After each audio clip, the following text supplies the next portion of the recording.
Sebelum kita melanjutkan aktivitas kita, Bapak Ibu Saudaraku yang dikasihi Tuhan, kita akan memulai hari yang baru yang Tuhan percayakan bagi kita dengan bersyukur bersama-sama di hadapan Tuhan kita Yesus Kristus.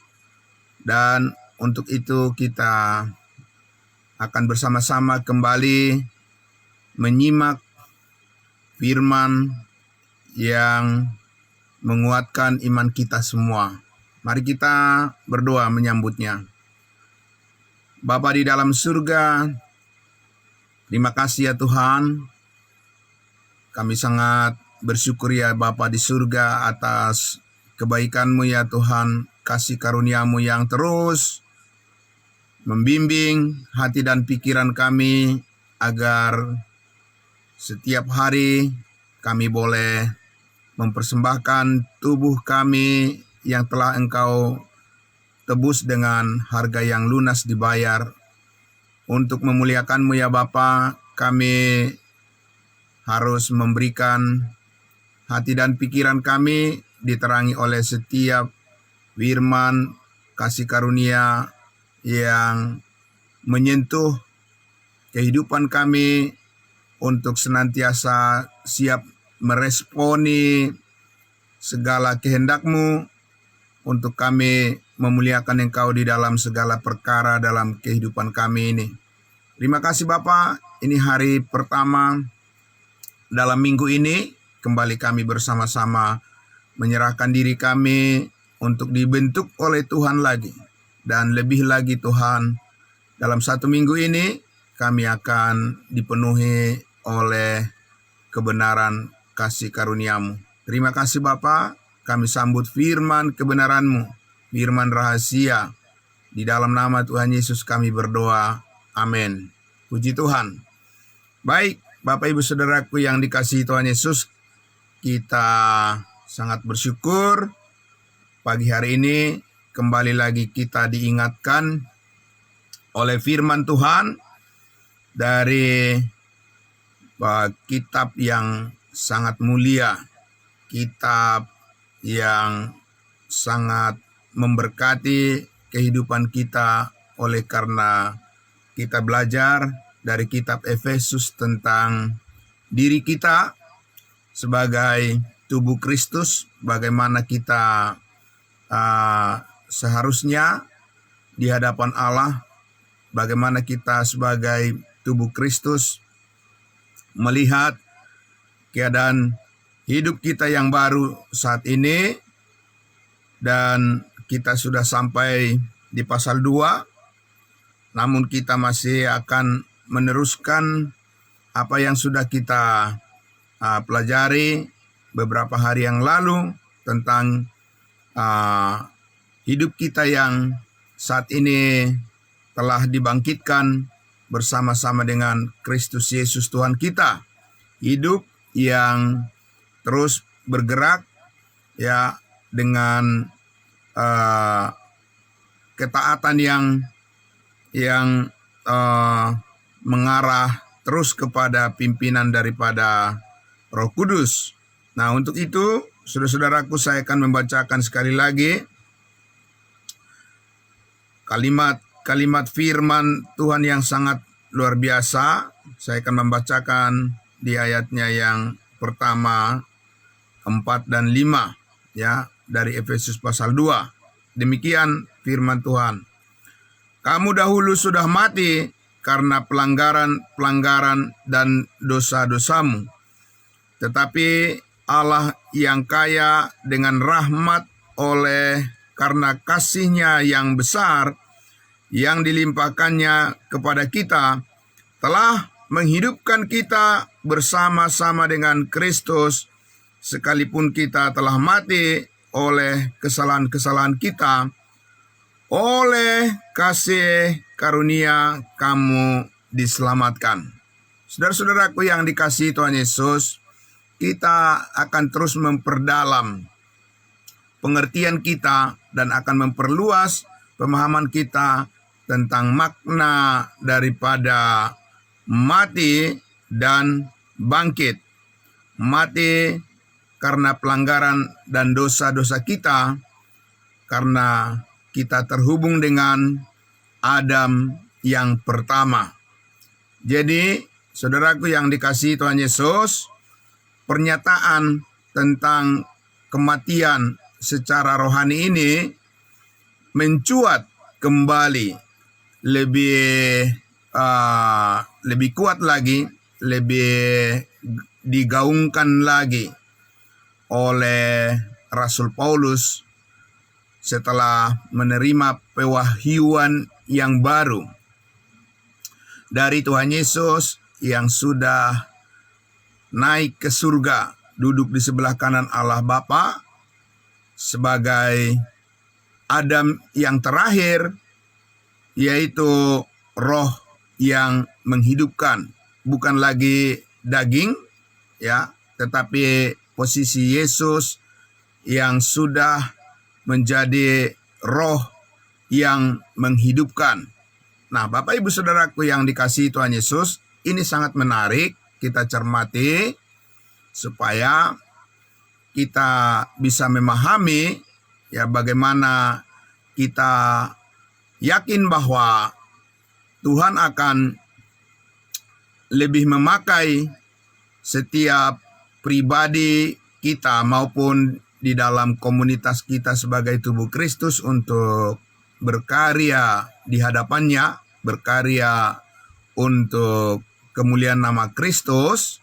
Saudara-saudara, ketika kita lebih mendalam lagi untuk memahami cerita secara lengkap, cerita perjalanan kehidupan kita di dalam rencana Tuhan, di mana kita hidup di dalam rencana Tuhan, itu harus benar-benar kita dalami, kita pahami dengan baik, supaya kita boleh yakin sepenuhnya dan tidak ragu-ragu di dalam mempersembahkan tubuh kita, mempersembahkan roh dan jiwa kita sepenuhnya untuk mengikuti dengan sungguh-sungguh apa yang menjadi panggilan hidup kita, panggilan yang sorgawi sebagai tubuh Kristus saat ini.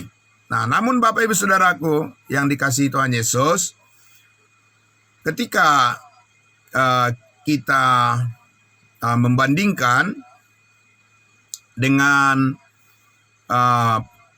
program Allah yang dulu berjalan dan dijalankan di tengah-tengah umatnya bangsa Israel, kita tidak banyak menemukan kata-kata seperti yang disampaikan oleh Rasul Paulus ini, bahwa umatnya Israel adalah umat yang mati karena mereka adalah bangsa pilihan. Mereka mempunyai perjanjian dengan Allah sebagai pusat dari pengharapan mereka bahwa Tuhan telah menguduskan mereka sebagai bangsa yang kudus, bangsa pilihan, dan orang-orang Israel akan selalu merasa bahwa mereka adalah merupakan ras manusia yang mempunyai kedudukan yang lebih tinggi daripada bangsa-bangsa lain. Dan oleh karena mereka diistimewakan oleh Tuhan, karena Tuhan mengadakan perjanjian dengan nenek moyang mereka untuk menjadikan mereka sebagai umat kerajaannya di bumi, itu sebabnya orang-orang Israel, Bapak Ibu Saudara, tidak secara khusus menyadari keadaan mereka yang seperti yang dikatakan oleh Rasul Paulus di sini, bahwa semua orang telah mati karena pelanggaran dan dosa-dosanya. Orang Israel sudah terlebih dahulu menyadari bahwa Tuhan tidak memperlakukan mereka sama seperti semua orang di muka bumi ini. Ada posisi keistimewaan yang mereka miliki, ya, sehingga orang-orang Israel merasa bahwa yang paling dekat dengan Tuhan dari semua manusia di dunia ini adalah mereka sebagai keturunan Abraham, Ishak, dan Yakub. Semua bangsa-bangsa lain adalah orang-orang yang tidak mempunyai pengharapan kepada Tuhan, tetapi orang-orang Israel, mereka disadarkan dan diingatkan terus oleh para nabi bahwa mereka adalah umat pilihan dan umat perjanjian Allah. Nah, Bapak Ibu Saudaraku yang dikasihi Tuhan Yesus, ketika Rasul Paulus, sebelumnya dia adalah Saulus, dan di dalam posisi sebagai orang yang belum mengenal kasih karunia Tuhan, Saulus sendiri telah menunjukkan bagaimana buah daripada kematian secara rohani itu benar-benar merupakan ancaman yang sangat serius, ya. Sebab Saulus, Bapak Ibu Saudara, adalah seorang pemimpin agama yang sangat dihormati, dan dia mempunyai kecerdasan melebihi rata-rata orang-orang Yahudi, pemimpin orang Yahudi pada saat itu, sementara dia masih sangat muda juga. Tetapi disitulah, saudara-saudara, kita lihat bahwa orang yang mempunyai kedudukan yang tinggi di dalam kepemimpinan keagamaan, yang bahkan itu adalah merupakan kepercayaan yang diturunkan oleh Tuhan kepada mereka sebagai bangsa Yahudi, bahwa mereka mempunyai hukum Taurat sebagai undang-undang kehidupan manusia yang sangat membuat mereka berbeda dari bangsa-bangsa lain. Justru itu menjadi tempat di mana Saulus membenarkan dirinya dan melakukan banyak kejahatan kepada para pengikut Yesus Kristus saat itu, yang disebut sebagai kawanan kecil, ya, orang-orang Israel yang percaya. Rasul-rasul Yesus Kristus pada saat itu menjadi sasaran kebencian daripada Saulus, yang pada saat itu, saudaraku, dia masih hidup di dalam di bawah kuasa dosa dan kuasa maut, ya, sebagai orang yang disebutkan mati karena pelanggaran-pelanggaran dan dosa-dosanya. Maka kita lihat, Bapak Ibu Saudaraku, tidak ada sesuatu yang bisa dihargai dari apa yang dilakukannya sebagai pemimpin agama, sebagai orang Farisi pada saat itu. Justru di dalam dirinya ada potensi yang sangat besar untuk menganiaya dan untuk memperlakukan orang lain dengan kekerasan, dan menganggap dirinya adalah orang yang paling benar, dan menuntut orang lain dan memaksa orang lain harus tunduk kepada keinginan daging yang yang berkuasa di dalam diri Saulus. Tetapi Bapak Ibu Saudaraku yang dikasihi Tuhan Yesus, sementara Saulus itu di dalam kebencian yang sangat besar dan ingin menganiaya dan ingin membunuh para pengikut Yesus Kristus pada saat itu, justru disitulah Tuhan Yesus menangkap dia, ya.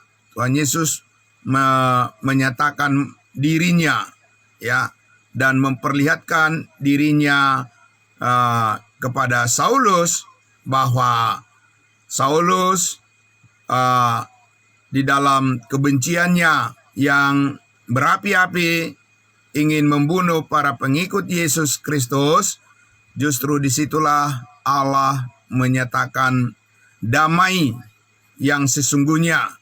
Ya, Allah menangkap Saulus dan menyampaikan firman-Nya dari surga kembali, ya, kepada Saulus dan mengajak berdamai, dan Saulus menjadi orang yang dipakai oleh Tuhan Yesus sebagai bejana, alat di tangannya untuk menyampaikan rencana Allah yang semula, yang sebelum dunia diciptakan, telah dinyatakan di dalam Yesus Kristus, yaitu kasih karunia-Nya telah menebus dan mengampuni semua dosa umat manusia, dan berdasarkan kuasa-Nya, yaitu kuasa kebangkitan Yesus Kristus, setiap orang memperoleh pengampunan dari segala dosa, dan setiap orang yang percaya dimeteraikan dengan Roh Kudus untuk mengimpartasikan kehidupan yang baru di dalam kehidupan setiap orang yang percaya. Nah, supaya Bapak Ibu Saudara, dengan kehidupan yang baru ini, kehidupan kebangkitan di dalam Yesus Kristus ini, kembali orang-orang yang percaya mempunyai kesempatan untuk berkarya, ya, di hadapan Allah untuk melayani Dia dengan pelayanan yang mulia. Dan kemuliaan pelayanan yang kita terima ini adalah kemuliaan Kristus, yaitu kemuliaan kebangkitannya yang kekal selama-lamanya. Nah, Bapak Ibu Saudaraku yang dikasihi Tuhan Yesus, jadi Rasul Paulus kembali, atau Allah, ya, memakai hambanya Rasul Paulus untuk menyampaikan sebuah pesan yang benar-benar baru. Amin.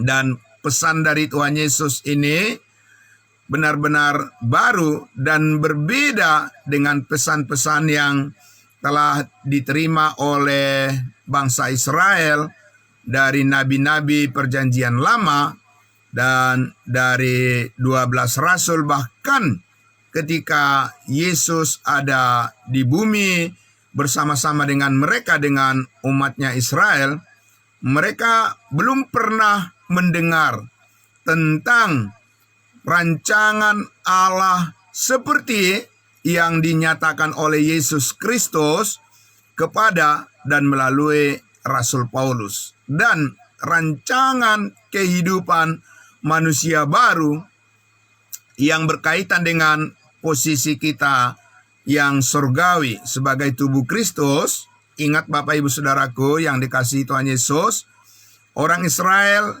tidak pernah mengenal atau tidak pernah mendengar, ya, baik para nabi maupun 12 rasul selain daripada Paulus, mereka tidak pernah mendengar dan mempercayai bahwa mereka adalah tubuh Kristus.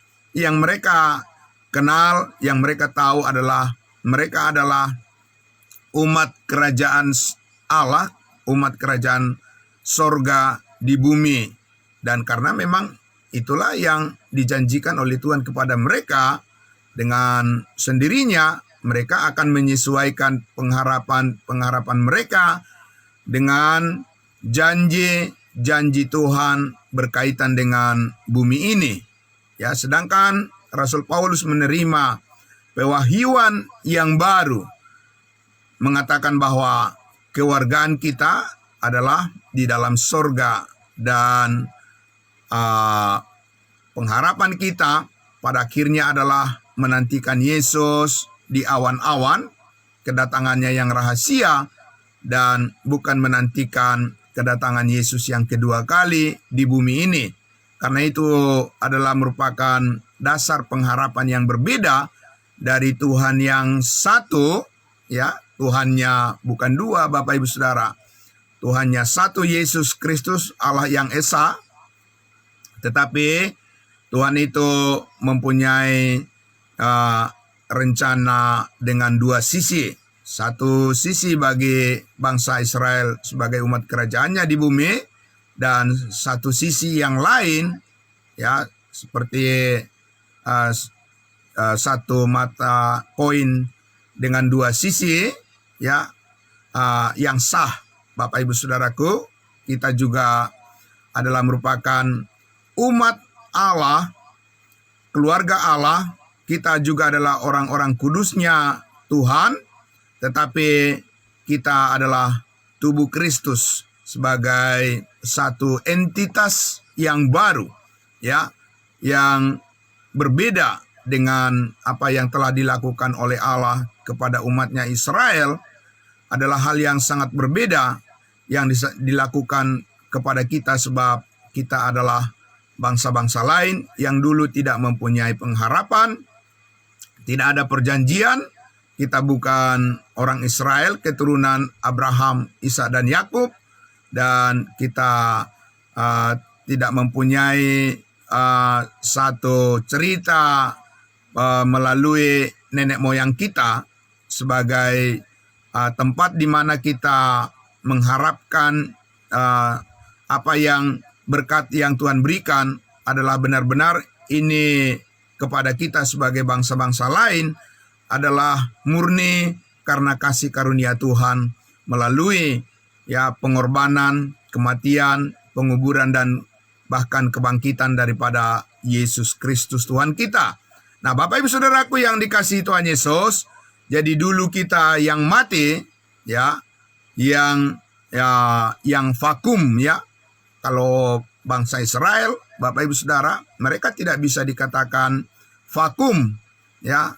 Dari cerita nenek moyang mereka, orang Israel itu telah disediakan oleh Allah mujizat-mujizat yang besar yang ditampilkan oleh Allah melalui kehidupan umatnya Israel, dan banyak, ya, dari bangsa-bangsa lain yang menyaksikan, yang melihat bagaimana Allahnya Israel sungguhlah sangat berkuasa dan dahsyat, ya, untuk memberikan berkat-berkat keselamatan kepada umat pilihannya.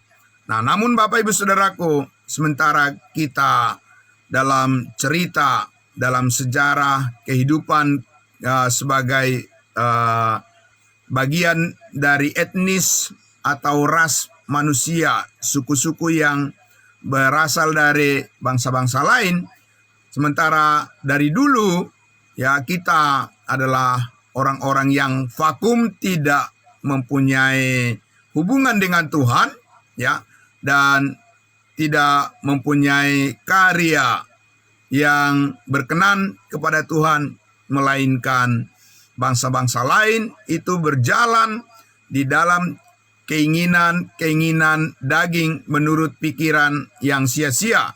Itu yang dikatakan di ayatnya yang kedua, Efesus pasal 2 ini, kamu hidup di dalamnya, di dalam dosa, karena kamu mengikuti jalan dunia ini. Jadi benar Bapak Ibu Saudaraku, sungguh-sungguh kehidupan daripada bangsa-bangsa lain itu sangatlah memprihatinkan, sangat memilukan hati Tuhan.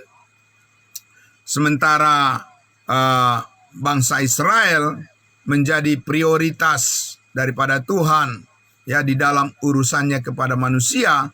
Bangsa-bangsa lain itu hidup di dalam penyembahan berhala.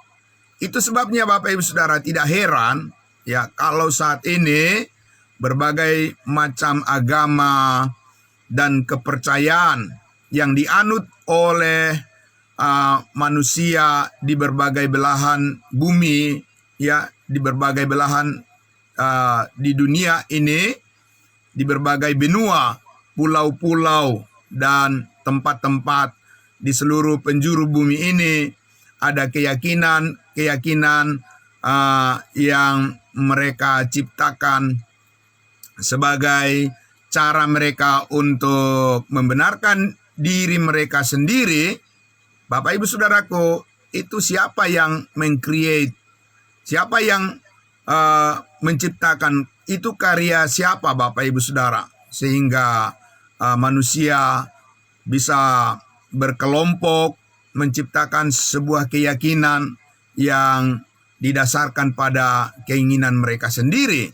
Tentu kita tahu, sebagaimana Paulus katakan tadi, kamu mengikuti karena kamu orang-orang yang mati dalam dosa, mati karena pelanggaran-pelanggaran, semua dikatakan karena kamu mengikuti jalan dunia ini, yaitu karena kamu mentaati penguasa kerajaan angkasa, yaitu roh yang sekarang sedang bekerja di antara orang-orang durhaka. Bukan sekarang saja, Bapak Ibu Saudara, roh-roh di udara bekerja menguasai, mengendalikan pikiran manusia, ya, tetapi dari dulu sejak Adam jatuh ke dalam dosa, itu menjadi senjata pamungkas daripada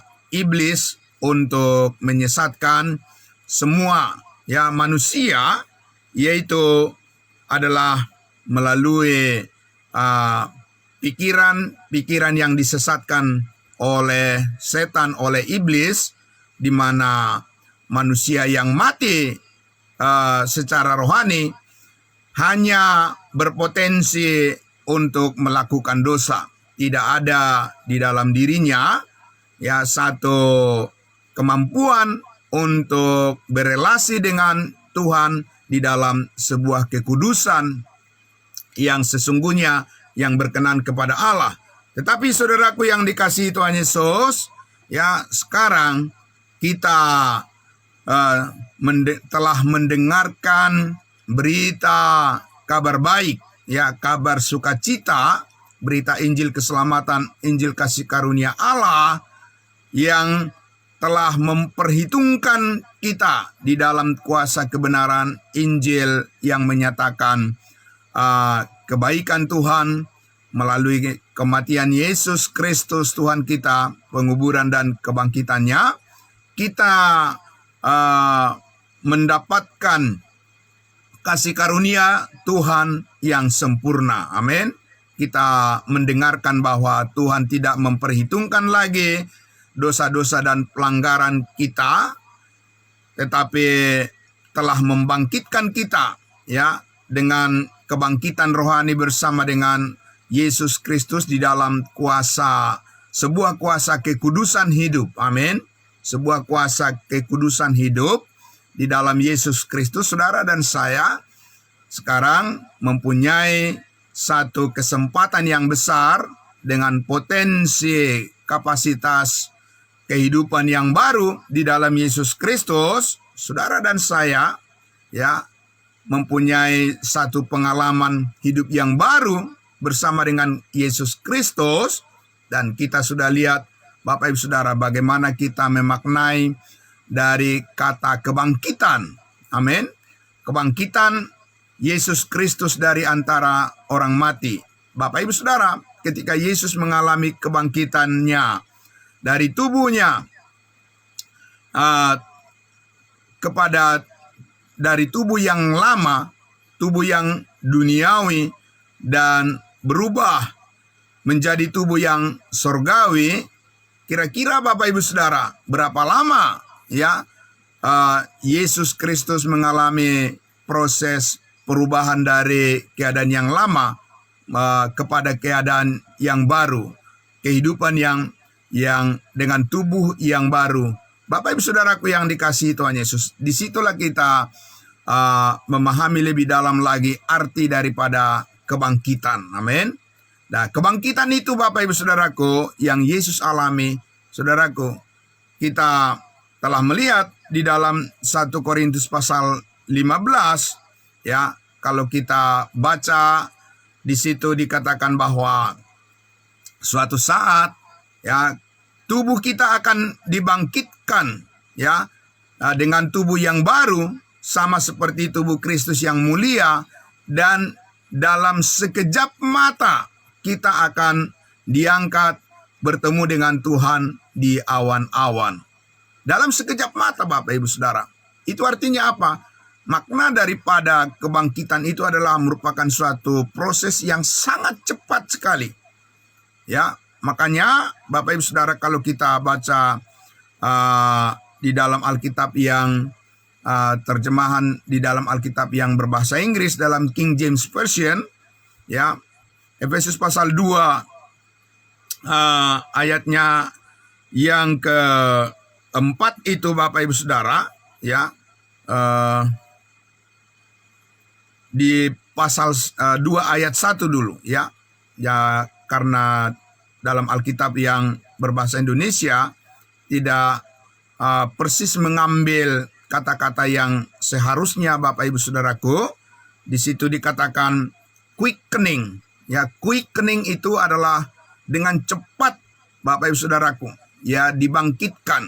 Ya, kita yang mati ya secara rohani, yang sudah lama sekali ya menjadi bagian daripada manusia yang tidak mempunyai hubungan, tidak bisa berelasi dengan Allah. Tetapi ketika kita percaya kepada kematian dan kebangkitan Yesus Kristus, kita mengalami suatu proses yang sama dengan cepat sekali, saudaraku. Dengan sekejap mata, saudara dan saya menjadi anggota tubuh Kristus yang menerima kehidupan yang baru, kehidupan yang kekal.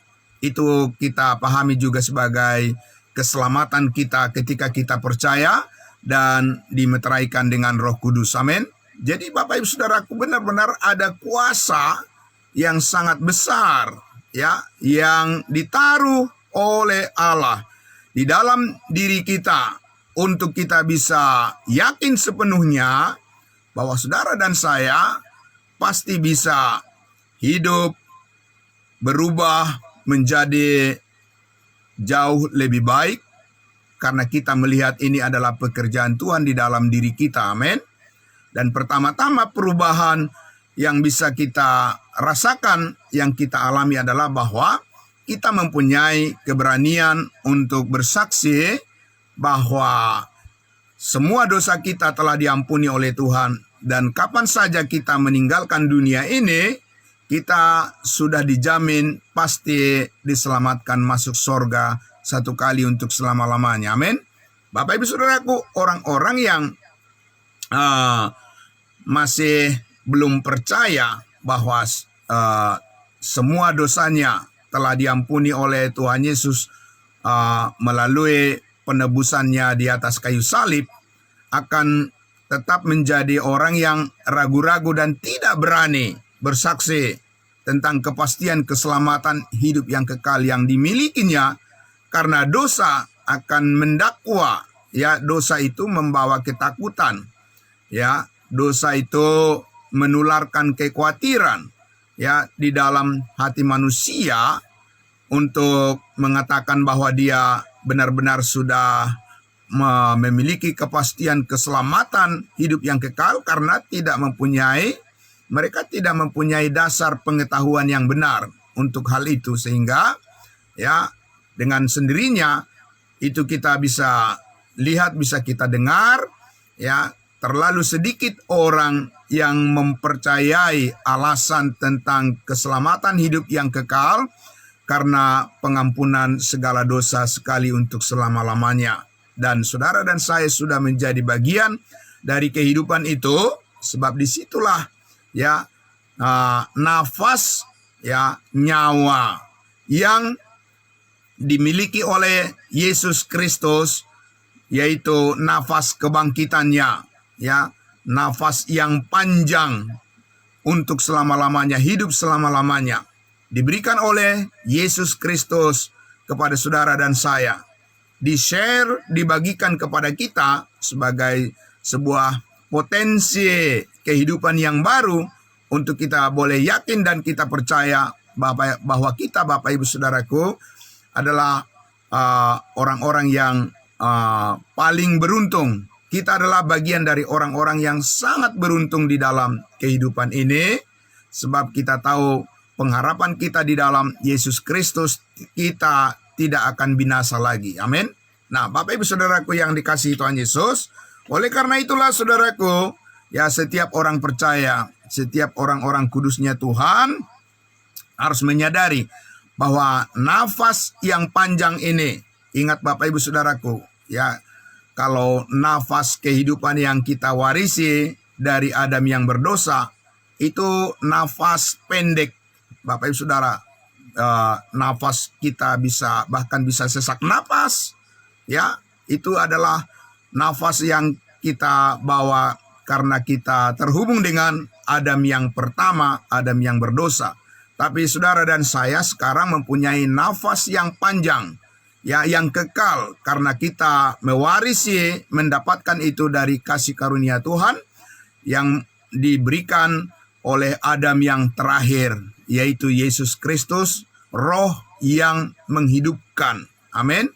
Bisa men-share, bisa membagi kehidupan kepada manusia yang lainnya, sementara kehidupan kita yang lama, ya, yang terhubung dengan Adam yang pertama, Adam yang berdosa, itu hanya bisa men-share, membagikan kematian, tanda-tanda kematian. Jadi Bapak Ibu Saudaraku, kalau manusia tidak menyadari hal ini di hadapan Tuhan, itulah sebabnya saudaraku, kalau kita bisa melihat bahkan orang-orang percaya sekalipun, ya ada kita lihat susah sekali untuk mengalami perubahan di dalam hidupnya. Karena apa? Karena masih kehidupan yang lama itu yang bercokol, ya di dalam proses bagaimana dia menjalani kehidupan dan pelayanannya kepada Tuhan. Tidak ada kesungguhan, tidak ada keseriusan, sehingga saudara-saudaraku mengandalkan kembali diri, kekuatan sendiri, dan kembali ditarik lagi kepada cara-cara kehidupan yang lama.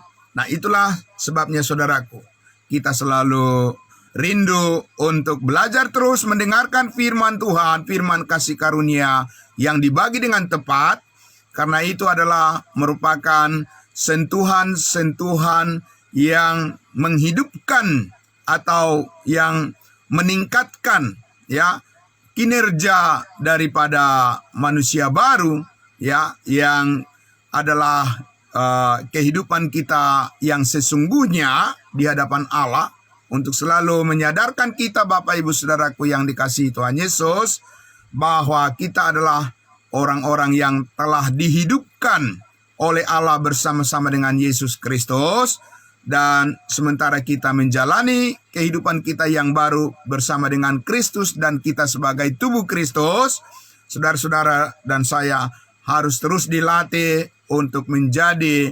pribadi-pribadi yang mengutamakan Tuhan, memprioritaskan, ya, Tuhan di atas segalanya di dalam kepentingan yang lainnya. Amin. Nah, itulah saudaraku yang dikasihi Tuhan Yesus, kita sebagai orang-orang percaya yang telah dibangkitkan dari antara orang mati, ya, itu adalah doktrin dasar tentang kebangkitan kita berpengaruh sangat besar sekali, ya, terhadap cara kita berpikir di dalam praktek atau kehidupan praktis kita, kekudusan praktis yang terus berproses, ya. Kita harus mendasarkan dan memahami bagaimana doktrin dasar itu sebagai prinsip yang paling pokok, yang paling dasar.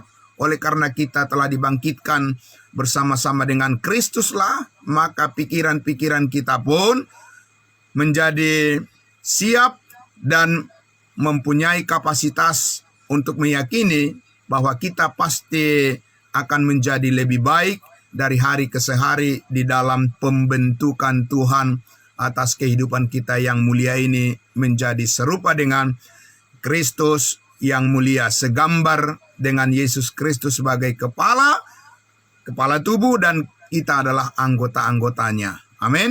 Bersyukurlah Bapak Ibu Saudaraku, ya, bersukacitalah senantiasa karena Tuhan telah menanamkan suatu bentuk kesetiaan yang sesungguhnya di dalam hati saudara dan saya yang dapat dipercaya, ya, dapat dipercaya karena ini adalah merupakan kebenaran di hadapan Tuhan, sehingga saudara-saudara kita semua harus terus menjadi orang-orang yang bersyukur kepada Tuhan dan yang terus bersemangat bahwa kita adalah orang-orang yang telah dihidupkan, bukan orang mati lagi. Kita mempunyai serangkaian, ya, kemampuan untuk menjadi orang yang sangat sadar di hadapan Tuhan. Amin.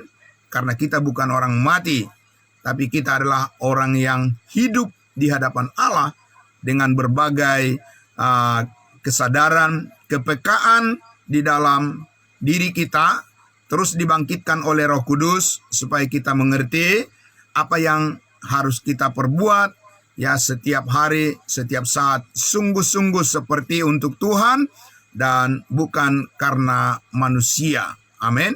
Bapak Ibu Saudaraku yang dikasihi Tuhan Yesus, itu sangat luar biasa. Ya, selamat pagi untuk kita semuanya.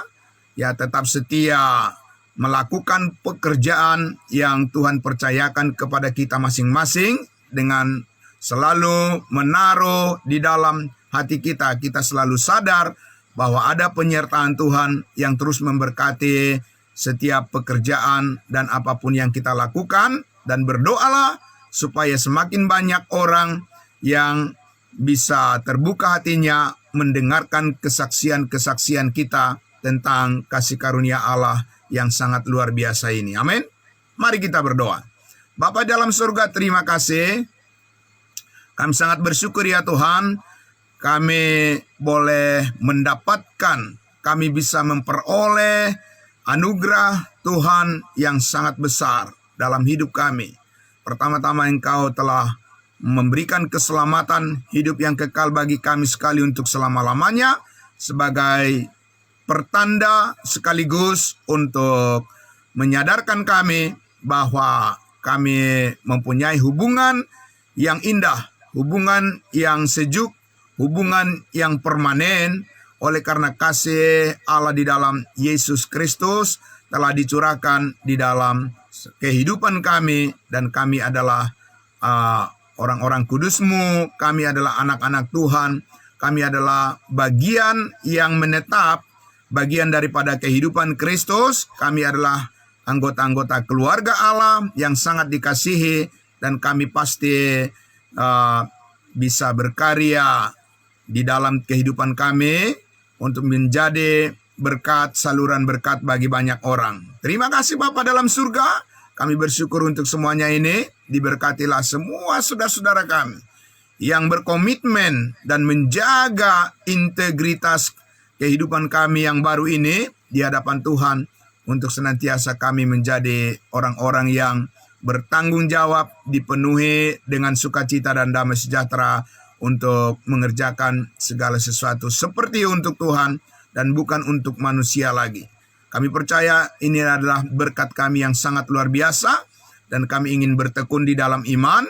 Terpujilah nama-Mu, di dalam nama Yesus Kristus Tuhan dan Juru Selamat kami berdoa, kami bersyukur. Amin. Terima kasih saudara-saudaraku, selamat pagi. Salam sehat untuk kita semuanya dimanapun kita berada. Tuhan Yesus memberkati kita semua. Shalom.